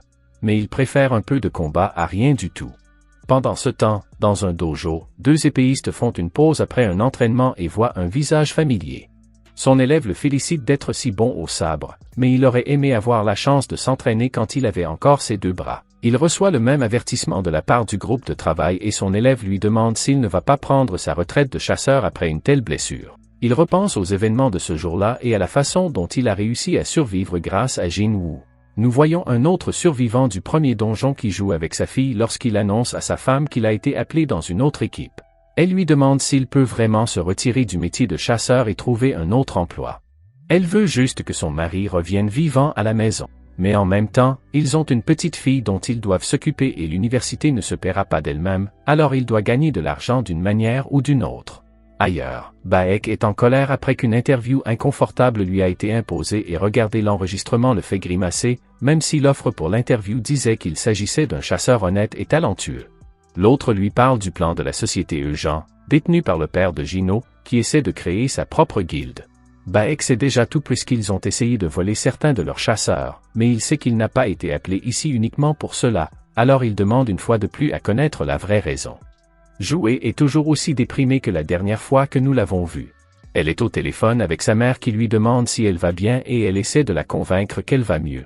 Sa mère lui demande d'arrêter d'être une tueuse et elle raccroche. Elle sait que ce que sa mère a dit est vrai, mais quand elle se souvient de Jin Woo qui a travaillé si dur pour s'améliorer, cela lui donne la confiance nécessaire pour tenter une autre mission afin de se prouver qu'elle peut le faire. Par coïncidence, elle reçoit un avis de l'association à propos du donjon. Nous voyons Cha marcher lorsqu'elle rencontre Baek qui quitte le bureau en colère. Elle entre et parle de l'offre qu'elle a reçue. Le groupe Jean voulait l'engager pour la guilde qu'ils veulent fonder et la nommer chef de guilde. Bien qu'il s'agisse d'une bonne affaire, elle rejette l'offre car elle est loyale envers sa guilde. Cha demande ce qui s'est passé avec Baek. Nous voyons Baek dans un bar, noyant sa frustration dans l'alcool, alors qu'il se souvient de ce dont il a parlé avec Choi. Leur conversation portait sur l'incident de l'île de Jeju, qui s'est produit il y a plusieurs années. Après l'échec de la 3e mission visant à éliminer tous les monstres de l'île, celle-ci a été déclarée interdite d'accès. Aujourd'hui, ils effectuent des patrouilles périodiques pour s'assurer que les monstres restent à l'intérieur de l'île et tout le monde a oublié l'incident, mais Choi a l'intention de conquérir l'île, et pour ce faire, il a besoin de la coopération de tous les acteurs principaux et d'amener le public à créer en eux. Ailleurs, nous voyons un autre homme avec des affaires inachevées engager un assassin pour éliminer quelqu'un. Le lendemain, il est temps pour la nouvelle équipe de se rassembler pour le donjon et Jin Woo part à leur rencontre. Nous voyons également Song sur le chemin et il explique que bien qu'il soit un épéiste compétent, son éveil n'a rien fait pour ses capacités physiques, de sorte que son épée pourrait être complètement inutile contre les bêtes magiques. Il remarque Jin Woo. Comme cela fait longtemps, il n'arrive pas à croire à quel point Jin Woo a changé depuis la dernière fois qu'ils se sont vus. Il a même réussi à récupérer sa jambe, ce qui lui fait penser qu'il a été aidé par un grand guérisseur. Song a perdu sa main parce qu'il n'a pas pu la guérir assez vite. Il est cependant heureux de retrouver Jin Woo ici, et de savoir qu'ils ont tous deux été appelés pour aider à diriger le donjon. Tous les autres survivants du premier donjon se présentent également. Joué est heureuse de voir Jin Woo, mais Kim et Kang se sentent trop coupables pour le regarder droit dans les yeux. En y réfléchissant, ils ont abandonné Jin Woo à la mort et Kim a même menacé Song avec une épée, ils devraient donc avoir honte. Soudain, une camionnette s'arrête devant eux et 3 hommes en sortent, habillés en prisonniers. L'association a vraiment décidé que c'était une bonne idée d'amener des criminels à un raid dans un donjon. Les criminels voulaient réduire leur peine, ils ont accepté de participer au raid dans les donjons avec un superviseur, Kang. Les autres sont évidemment contrariés à l'idée de devoir confier leur vie à des criminels, mais Kang est un chasseur de rang B, et le représentant leur assure qu'en cas de problème, il sera capable d'éliminer les monstres. Jin Woo a un mauvais pressentiment et demande à Jouer de ne pas participer. Cependant, elle est venue ici déterminée à retrouver sa confiance en elle en tant que tueuse, donc elle veut toujours participer malgré son avertissement. Les criminels sont libérés afin qu'ils puissent se battre efficacement, mais Kang leur fait comprendre qu'ils mourront s'ils tentent quoi que ce soit d'amusant. Il demande qui dirigera la mission aujourd'hui, ce qui amène Song à s'excuser pour son échec en tant que capitaine la dernière fois. Il s'accuse de la mort de cette personne, mais grâce à la rapidité d'esprit de Jin Woo, au moins 6 d'entre elles ont pu survivre. Ils se rendent tous dans le donjon pour le libérer. Cette équipe bizarre parviendra-t-elle à atteindre son objectif? Dès leur entrée, les gobelins commencent à les attaquer, mais les chasseurs tiennent bon. Tous sont impressionnés par Jin Woo, car la dernière fois qu'ils l'ont rencontré, il avait du mal à esquiver les attaques. Ils doivent bientôt se séparer car leurs chemins divergent. Par la suite, les membres du groupe décident de s'excuser auprès de Jin Woo une fois le donjon terminé, tandis que les condamnés s'amusent avec les gobelins. Le chasseur qui les accompagne est vu en train de recevoir un pot de vin d'un père qui a vu sa fille utilisée par les 3 condamnés. Je suppose que ce chasseur est l'un de ses fonctionnaires corrompus. Après les avoir fait souffrir, il est confronté aux autres chasseurs et doit s'occuper d'eux. Jin Woo entend un cri et voit ses coéquipiers brutalement massacrés. Alors qu'il tente de les soigner, il avoue ce qui s'est passé et tente de s'excuser à l'article de la mort. Peu après, il tombe dans une embuscade tendue par le chasseur qui montre son vrai visage. Il a préparé une fausse histoire parfaite pour l'association des chasseurs. N'ayant pas d'autre choix, l'un des chasseurs décide d'affronter l'homme. Mais le garçon est agile et continue d'esquiver ses attaques et de contre-attaquer. Le vieil homme fait de son mieux pour le tenir à distance, mais au fur et à mesure que le combat progresse, Jin Woo doit intervenir avant qu'une autre âme ne meure entre les mains de ce fou. Son second réveil est flagrant et son secret est désormais éventé. C'est alors que le système envoie à Jin Woo une notification qui augmente ses statistiques au maximum. Malgré cela, le lâche utilise sa compétence de furtivité pour attaquer dans l'ombre. Jin Woo soigne sa jambe et est prêt pour le 2e round. L'aura de ce type est vraiment terrifiante. Jin Woo sent sa soif de sang et, après avoir bloqué ses attaques, il utilise ses intentions meurtrières pour le vaincre facilement. Quel être humain monstrueux! À ce rythme, Jin Woo est destiné à surpasser même les chasseurs de grade S. Ce type effrayant rend son dernier soupir après avoir appris la sombre vérité de Jin Woo. Jin Woo reçoit bientôt une récompense pour avoir accompli sa mission. Peu après, Jin Woo leur demande de partir en direction du chef du donjon. Ailleurs, Jin Woo CHUL rencontre le gang pour leur poser quelques questions sur ce qui s'est passé et ils semblent tous deux cacher un secret, affirmant qu'ils ont vaincu le type visqueux ensemble. Une façon de se couvrir mutuellement, voilà ce qu'est la loyauté en fin de compte. Plus tard, Jin Woo se promène avec sa belle, qui lui avoue avoir peur. La jeune fille a peur du donjon et ne sait pas quoi faire. Elle lui rappelle à quel point elle est faible à l'époque, mais Jin Woo n'a jamais abandonné malgré sa timidité. Cela l'a motivée, mais elle est maintenant prête à prendre sa retraite et veut lui dire au revoir. Jin Woo se souvient alors de l'avertissement sévère que lui ont donné les hommes vêtus de noir, à savoir que le chasseur de rang S essaie de venger son frère.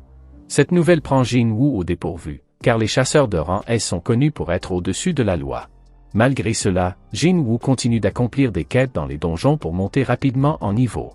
L'enfant gâté, quant à lui, tend un appât à l'équipe et promet de les payer. Par la suite, Jin Woo prévient tout le monde de ne pas intervenir et le morveux réitère sa promesse de 3 millions par raid. Jin Woo utilise ensuite la pierre qu'il a reçue pour débloquer la compétence furtivité et demande à l'idiot d'enlever sa somptueuse armure avant d'entrer. Peu après, ils entrent dans le donjon tandis que le groupe se moque d'eux. Au bout d'une heure, ils sortent enfin et la porte se referme, confirmant le succès de la mission. Tout le monde reste sans voix et Jin Woo s'engage à récupérer le butin des gobelins dans le prochain donjon. Chaque jour, ils sont confrontés à de nouvelles menaces, mais malgré cela, Jin Woo parvient à monter en niveau à une vitesse impressionnante. Même l'idiot est surpris par les progrès remarquables de Jin Woo. Le système continue de récompenser son travail acharné et cela ressemble plus à de la triche. Par ailleurs, on parle d'un acheteur anonyme qui a acheté tous les donjons de niveau C. Cependant, après avoir vu le nom de Jin Woo, le journaliste fait le lien entre Jin Woo et l'incident du donjon. Pendant ce temps, Jin Woo fait de grands progrès, tandis que le journaliste explique pourquoi et comment Jin Woo a connu son deuxième éveil. Après être arrivé au portail, il remarque que tout le monde se détend et l'une des chasseuses décide de faire office de gardienne en leur disant de partir. Cependant, elle est choquée de découvrir que Jin Woo termine les donjons seul. Cependant, Zhang fait un cauchemar pénible à propos de l'incident de l'île survenu quelques années plus tôt. Jin Woo, quant à lui, se rend au milieu de nulle part pour accepter une demande de changement de travail. Il n'est pas chasseur, alors que vont-ils faire? De plus, qui contrôle ce système et pourquoi ont-ils choisi Jin Woo pour ce rôle?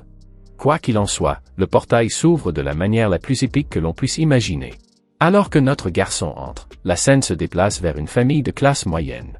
Le frère aîné fait son apparition et se met à rire. Pendant ce temps, Jin Woo entre dans le palais lorsqu'il rencontre l'un des chevaliers. Il sort immédiatement son arme et se prépare au combat.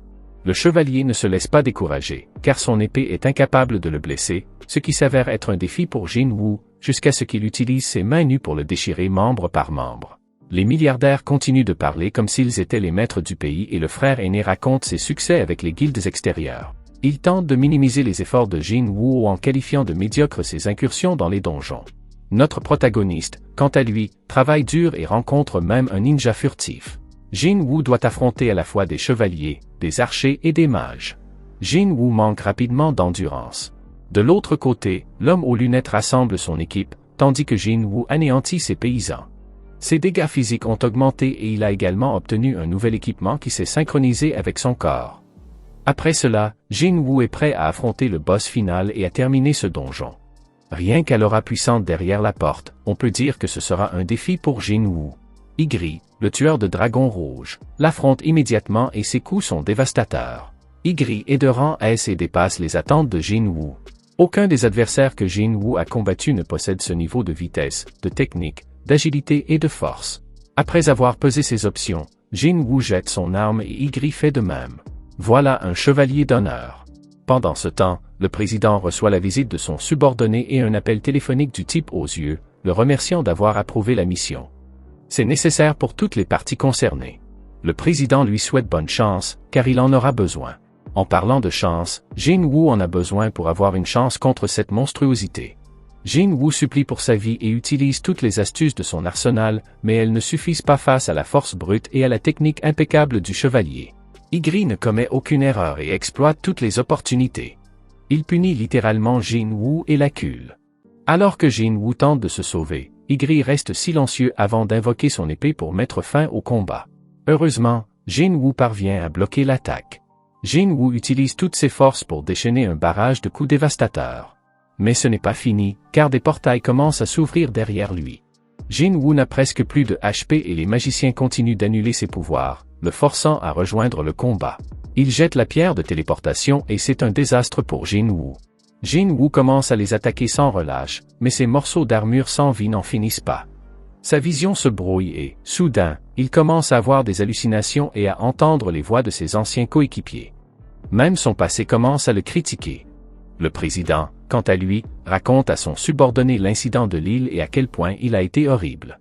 Pendant ce temps, Jin Woo est sur le point de succomber, jusqu'à ce que le système le téléporte dans un autre domaine. Qui aurait cru qu'une pénalité de quête pourrait le sauver? Heureusement, il réussit à utiliser des potions de guérison pour se rétablir et affronter les centipèdes. Mais cette fois, ce n'est pas lui qui s'échappe.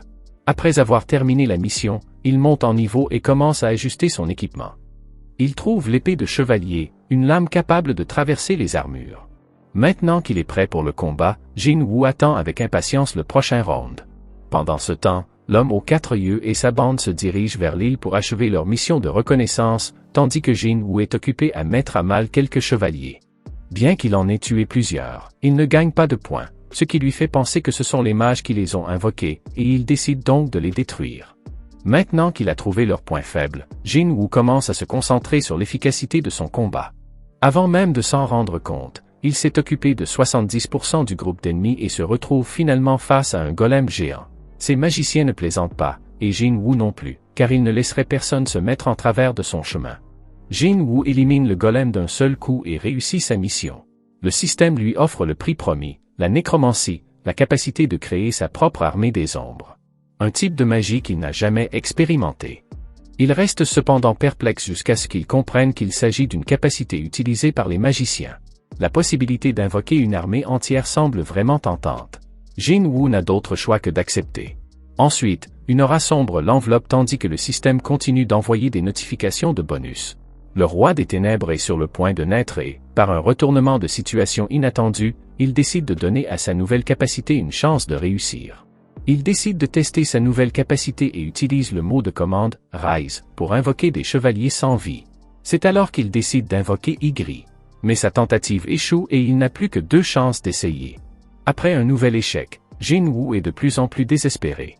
Il fait un discours de motivation et demande à Igri de le servir au lieu d'avoir un trône vide. Cette fois, Igri accepte la volonté de Jin Woo et décide de devenir son fidèle serviteur. L'histoire se poursuit avec Jin Woo qui dort et est en retard, avant d'être réveillé par un appel téléphonique de Gina qui, en entendant sa voix groggy, se rend immédiatement compte qu'il est encore au lit. En regardant sa montre, Jin Woo se rend compte qu'il est déjà 14 heures, alors Gina lui rappelle qu'il y a une réunion des professeurs. Jin Woo arrive à la réunion étonnamment bien habillé. Gina est étonnée de son élégance. Jin Woo attire immédiatement l'attention des filles qui l'entourent, les laissant chuchoter de curiosité.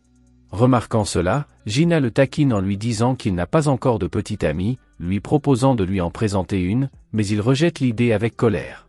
Plus tard, Jin Woo rencontre le professeur de Gina, qui fait l'éloge de la jeune fille. Le professeur décrit Gina comme une élève exemplaire, révèle ses excellents résultats aux examens blancs et confie que Gina pourrait entrer à l'université de médecine. Le professeur demande à Jin Woo s'il permettrait à Gina de devenir chasseur si elle le souhaitait, mais il répond qu'il ne le permettrait pas. L'histoire se poursuit avec la rencontre entre Jin Woo et Song-ji, qui est surprise de le voir. Jin Woo révèle qu'il est le frère de Gina, et la jeune fille comprend rapidement que le professeur a dû l'envoyer pour la convaincre de cesser d'être chasseur. Elle n'aura pas beaucoup d'occasions de gagner de l'argent et que même si elle a bien gagné sa vie en tant que membre de son équipe de choc, ce n'était qu'une exception. La jeune fille, frustrée, lui demande de partir et lui jette son grade à la figure, lui rappelant qu'il est également de rang E. Jin Woo déclare calmement qu'il n'est pas là pour lui faire la morale ou la persuader de partir, mais qu'il lui demande de le suivre ailleurs. Jin-Chul accueille Dong-So à son arrivée au Japon, le surprenant avec un accueil poli. Dong-So dit sarcastiquement que le chef de l'association de chasse en personne est venu l'accueillir, mais Jin-Chul ne perd pas de temps et demande à Dong-So combien de temps il a l'intention de rester.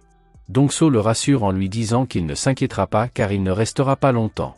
Jinchul est cependant sceptique et affirme que Dongso est retourné dans le pays qu'il a trahi uniquement pour rencontrer 2 personnes en particulier.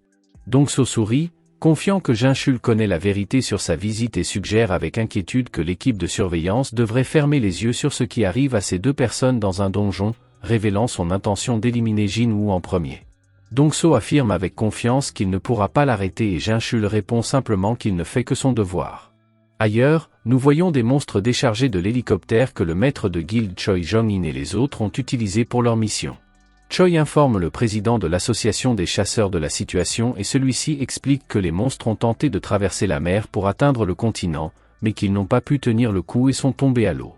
Choi l'avertit qu'un jour, ces créatures pourraient être capables de traverser la mer, mais le président promet de faire tout ce qu'il faut pour empêcher cela.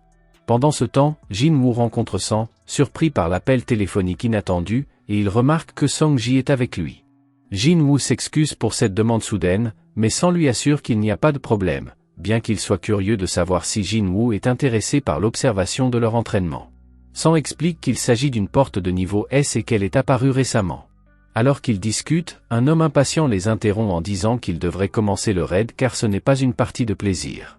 Il s'agit de Kim Chul, le chef de l'équipe d'assaut. Le raid clandestin est composé de 10 personnes au total. Jinwoo n'est pas très enthousiaste à l'idée d'un groupe aussi nombreux, car son principal objectif est de montrer à Song-ji la dure réalité des raids dans les donjons, mais avec autant de participants, l'expérience risque d'être diluée. L'assistant de Sang conseille donc à Jinwoo de rester en retrait et de laisser les nouveaux venus acquérir une expérience pratique. Ils franchissent alors la porte, mais Jinwoo sent immédiatement quelque chose d'étrange et remarque que la porte derrière lui se comporte bizarrement, commençant à s'illuminer en rouge. Il comprend ce qui se passe et tente de s'échapper, réussissant à avertir Sang de contacter l'équipe d'assaut, mais la porte le ramène à l'intérieur. Jinwoo et l'équipe se retrouvent dans un champ de neige et découvrent avec stupéfaction que la porte a complètement disparu. Kim s'avance et explique qu'ils sont piégés dans une porte rouge. La jeune fille demande ce que cela signifie, et Jinwoo explique calmement que, contrairement aux portes normales, une porte rouge est une prison où tout contact avec le monde extérieur est perdu dès l'entrée. Pour s'échapper, ils doivent soit vaincre le boss, soit attendre que le donjon s'effondre. Soudain, des flèches pleuvent sur le groupe et l'un d'entre eux est tué sur le coup, mais Jinwoo attrape la deuxième flèche qui vise la jeune fille.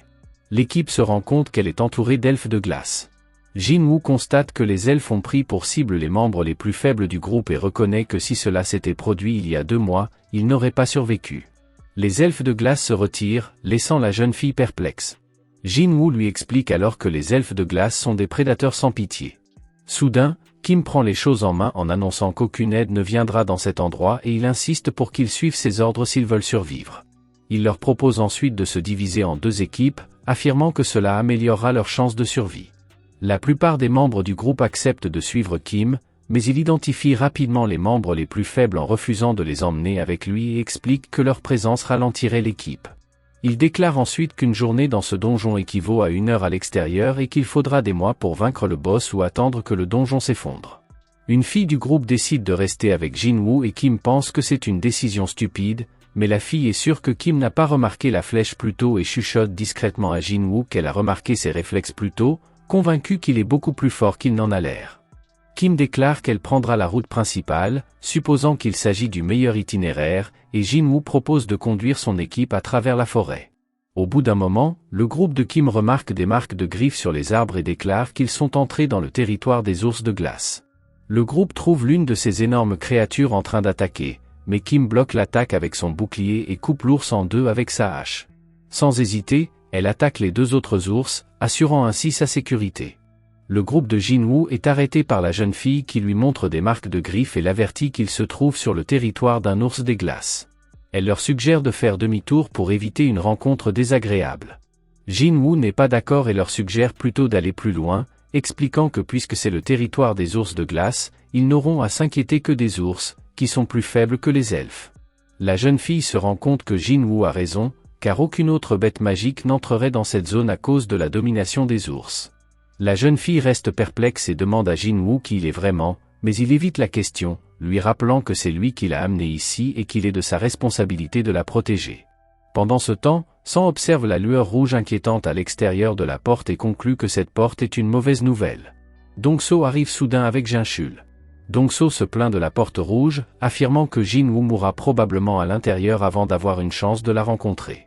Jin-Chul, observant la frustration de Dongso, dit que Jin-Woo a de la chance d'être à l'intérieur de la porte, lui épargnant l'affrontement avec Dongso, mais Jin-Chul doute des chances de Jin-Woo de s'en sortir vivant à l'intérieur de la porte. Pendant ce temps, Jin-Woo achève le dernier ours de glace, gagnant ainsi un niveau supplémentaire. Les filles sont stupéfaites et se demandent qui il est, mais il reste silencieux. Plus tard, le groupe se réunit pour manger de la viande d'ours rôtie et s'étonne que Jin-Woo ait réussi à abattre autant d'ours à lui tout seul. La jeune fille les avertit qu'ils ne peuvent pas se permettre de se détendre car le roi des monstres doit être proche. Ailleurs, nous voyons Jin-Woo devant la tanière des ours de glace, prêt à tester son armée de l'ombre. Il les convoque et voit ses soldats de l'ombre abattre facilement les ours, mais certaines des créatures réagissent férocement et parviennent à déchiqueter des parties de son armée. Cependant, les soldats de l'ombre se régénèrent rapidement grâce au mana de Jin-Woo et retournent au combat. Les mages de son armée fournissent un excellent soutien et Jin-Woo est impressionné par leur performance, mais il note que cela consomme beaucoup de mana. Soudain, le gigantesque boss ours de glace surgit, et d'une seule attaque dévastatrice, anéantit toute l'armée de l'ombre de Jin-Woo, drainant ainsi une grande partie de son mana. Jin-Woo fait apparaître Igri, le chevalier de l'ombre, qui avance avec assurance et l'ours le charge, mais le chevalier l'esquive facilement en lui assénant un coup de taille précis et, en quelques instants, l'ours est réduit à l'état de mort. Repensant à leur précédent duel, Jin-Woo admet qu'il aurait perdu si le chevalier avait utilisé son épée dans le combat contre lui. Même maintenant, à son niveau actuel, Jin-Woo pense qu'Igri pourrait être encore plus fort. Pendant ce temps, le groupe de Kim affronte les elfes et nous voyons que tous ses compagnons ont été tués, le laissant seul pour essayer de comprendre la situation. La vue des elfes et des survivants le terrifie et il réalise qu'il n'a aucune chance de victoire, alors il court aussi vite qu'il peut pour s'échapper. Voici le premier épisode de la deuxième saison. Si vous voulez la suite, commentez cette vidéo et abonnez-vous pour ne pas la manquer.